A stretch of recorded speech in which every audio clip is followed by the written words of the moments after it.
अब नवाज शरीफ का दौर आया है तो अल्लाह ताला के फजलो करम से पिछले 4-5 साल जब नालायक और नाअहल हुक्मरान हमारे पे मुसल्लत कर दिए जाते थे या कर दिए गए थे, नवाज शरीफ की हुकूमत को हटाकर एक नाअहल इंसान को और उसकी नाअहल टीम को हम पर मुसल्लत कर दिया गया था, तो रोज पाकिस्तान के लिए बुरी खबर आती थी। एक सेकंड प्लीज, रोज पाकिस्तान के लिए बुरी खबर आती थी। आज महंगाई ज्यादा हो गई, आज डॉलर जो है वो बहुत ऊंचा चला गया, आज डिफॉल्ट का खतरा हो गया, आज IMF को वापस पाकिस्तान दे दिया है, कभी किसी मुल्क से लड़ाई, कभी किसी मुल्क से लड़ाई। तो आज अल्लाह ताला के फजलो करम से आजिज़ी के साथ सर झुका के कहती हूं, आज नवाज शरीफ का दौर वापस आया है तो खुशखबरियों का सिलसिला भी दोबारा चल पड़ा है। और पहले, एक मिनट मेहरबानी, और पहले क्या होता था? पहले महंगाई बढ़ गई, रोटी 25 रुपए की हो गई,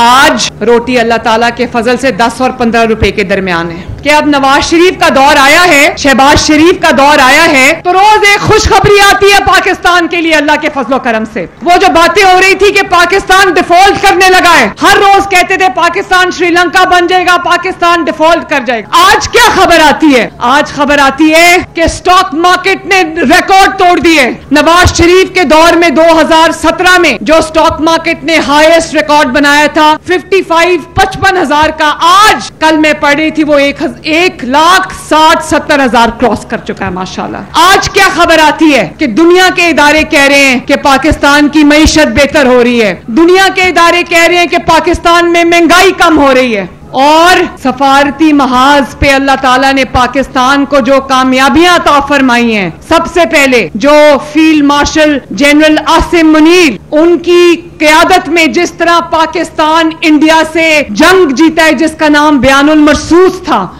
उसने पूरी दिन दुनिया के तमाम ममालिक के दिलों में पाकिस्तान की धाक बिठा दी। और वो जो इधर जाता था तो इधर लड़ाई कराता था, इस मुल्क में जाता था तो उसको दूसरे मुल्क से लड़ाता था। आज वो मोहल्ले की औरतों वाला तमाम काम खत्म हो गया। आज जो सियासी क़यादत है, शहबाज शरीफ साहब हैं, नवाज शरीफ साहब हैं, जो आज अस्करी क़यादत है, वो सब माशाल्लाह नेक नियत लोग हैं और इस मुल्क का दर्द और इस मुल्क से मोहब्बत करने वाले लोग। इसीलिए अल्लाह ताला ने हमें पहले जंगी महाज पे कामयाबी अता फरमाई, और हालांकि इंडिया की मईशत हमसे 10 गुना बढ़ी है, उसकी आबादी हमसे 6-7 गुना बढ़ी है, अरबों की आबादी है उसकी, लेकिन पाकिस्तान ने उसको ऐसी धूल चटाई के बहुत देर तक उसको याद आता रहे। तो देखो शहबाज शरीफ साहब को परसों जो सऊदी अरब में अल्लाह ताला ने इज्जत से नवाजा है, मुसलमानों के लिए, पूरी दुनिया के मुसलमानों के लिए, आपके लिए, मेरे लिए, सऊदी अरब जो है वो एक मुकद्दस जमीन है, एक मुकद्दस मुल्क है, एक मुकद्दस धरती है जिसके ऊपर अल्लाह ताला का घर है, खाना काबा है, और जिसके अंदर नबी पाक सल्लल्लाहु अलैहि वसल्लम का रोजा मुबारक है, मस्जिद नबी सल्लल्लाहु अलैहि वसल्लम है। हमारे सबकी ये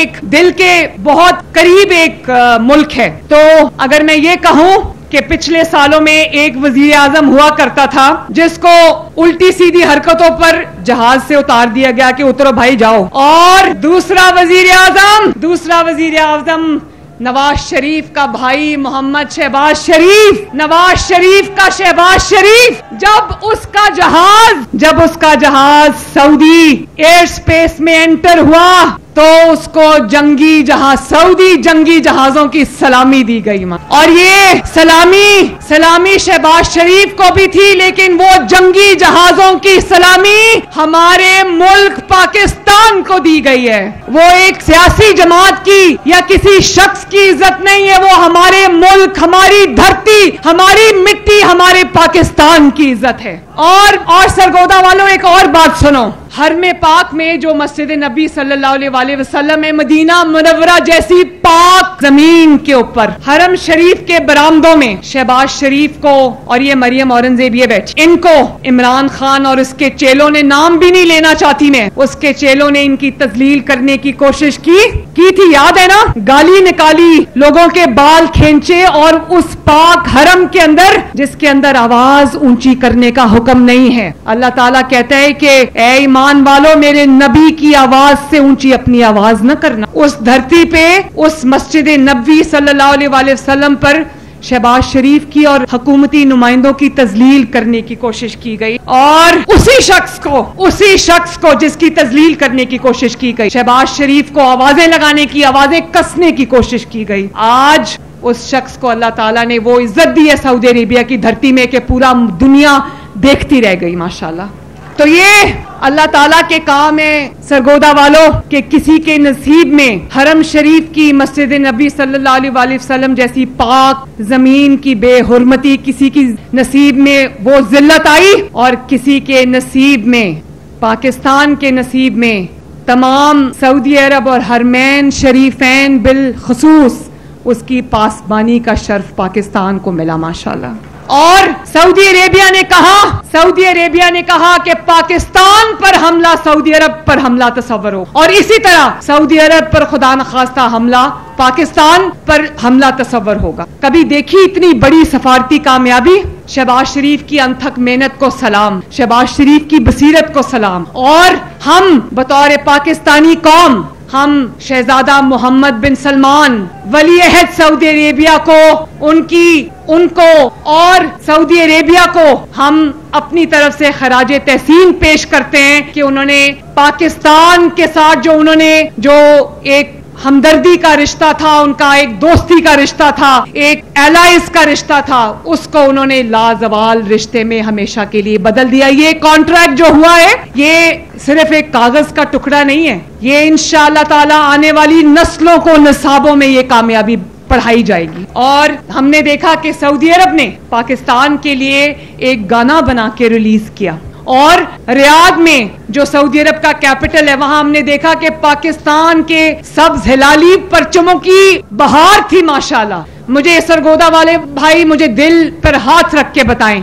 कि पिछले कई सालों में इतनी बड़ी कामयाबी पाकिस्तान की हमारे इल्म में आई है? कभी हमारी नजर से गुजरी है? क्या वजह है? वजह यह है कि इस वक्त जो हुक्मरान हैं वो इस मिट्टी के बेटे हैं, इस मुल्क से, इस धरती से, इस मिट्टी से प्यार करने वाले लोग हैं, और आपका दर्द रखने वाले। अब पता चला कि सब्ज पासपोर्ट की इज्जत क्या होती है। अब पता चला ये नवाज शरीफ के दौर में, शहबाज शरीफ के दौर में होती। सिर्फ नारे मारने से इज्जत नहीं होती। और वो उधर जेल से बैठ के रोज इतनी बड़ी ट्वीट दाग देता है जिसमें वो कभी अस्करी क़यादत का नाम लेता है, कभी मेरा नाम लेता है, और वो समझ रहा है कि पता नहीं उसकी ट्वीट से पाकिस्तान में क्या हलचल मच जाएगी। वो दिमाग से ये खलल जाता नहीं है ना, वो अंदर बैठा है अड्याला में, उसको ये नहीं पता कि बाहर दुनिया बदल चुकी है।